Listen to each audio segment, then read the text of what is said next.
కాణిపాక వినాయకుడిని నగరి ఎమ్మెల్యే భానుప్రకాష్ కుటుంబ సమేతంగా దర్శించుకుని మొక్కులు చెల్లించుకున్నారు.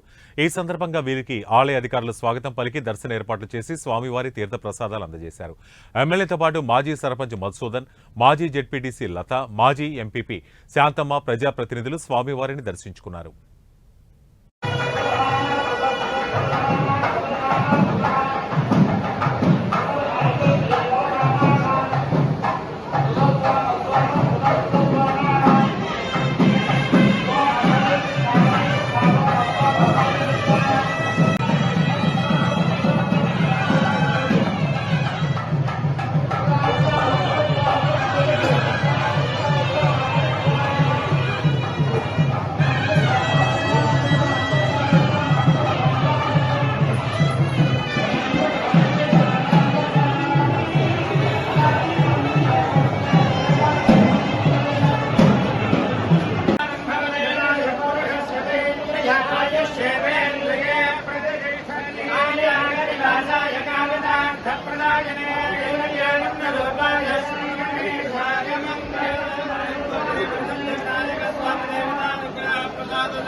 ప్రసాద